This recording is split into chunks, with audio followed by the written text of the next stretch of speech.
Now in section 5, we're going to see how to put functions together in special ways. And so, taking a look at these two functions, do you see how we could add the two functions? Well, we just take the x squared minus 4 and the x squared minus 3x plus 5, write them down and stick a plus sign in between them. And then go back to beginning algebra and do what we know to do. Take the x squared plus the x squared, that's 2x squared, and then the minus 3x, and then the negative 4 plus 5, and so that would be the answer. How about if we subtract the two? Copy down the first one, copy down the second one. Now it gets a little trickier here because if you just stick a minus in between, this implies that we're only subtracting the x squared. To indicate that we're subtracting the entire function, we need to put parentheses around it. Now with the parentheses around it, it becomes another issue. A minus on the front of a parentheses needs to be distributed throughout the parentheses. And so putting the minus with each of the term in the parentheses, this is what we would get. And combining like terms, we got x squared minus x squared, that just subtracts out, and then the 3x, and then negative 4 minus 5. And what about multiplying them together? Here's the first one, here's the second one. Now to multiply them, we just stick the parentheses around both and use something akin to the FOIL method. We're going to take the x squared, multiply it by the x squared.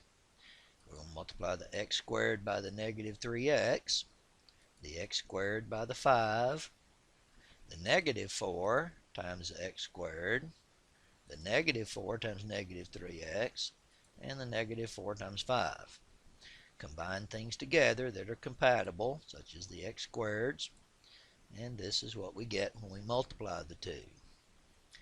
And finally, how about if we divide them? Here's the x squared minus 4. Here's the x squared minus 3x plus 5. When we divide, we get that. Now, the same thing that we just did in symbol form. This is the symbol that says add the two functions. And we will put the f function and the g function side by side and put a plus sign in between them. And how about the x? You do nothing with the x. Remember, in function notation, that's there just to indicate what our variable is. And so this is the addition of the two functions, just like we did before with no x. Same thing here. Multiply the two functions. Do nothing with the x. FOIL the parentheses.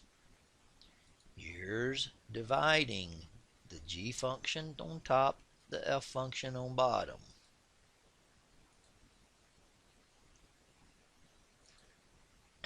Do nothing with the x.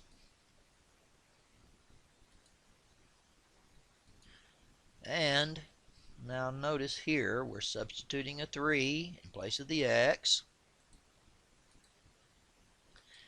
And we want to substitute some other things. What happens if we substitute the g function in place of the x in the f function? Let's take the f function. Let's write it down, but in place of the x's, let's just put the g function. And then do what the operations say to do. Multiply 4 times 3x minus 1, square the 3x minus 1, then combine those together. Again, remember the minus sign needs to be distributed throughout the second parentheses, and finish combining. Now that is called function composition. We're putting a whole function inside of another function. And here's the symbols for function composition. F with a little circle and a G means we're starting with the F function and putting the G function inside it. The G with the circle then the F means we're starting with the G function and putting the F function inside it.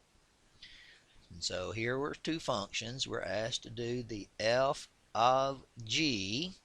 We copy down the F function first using parentheses in place of X, and then put all of the G function inside the parentheses and finish simplifying. Here's the other way around. G function first, then the F function inside the parentheses, and finish doing the operations.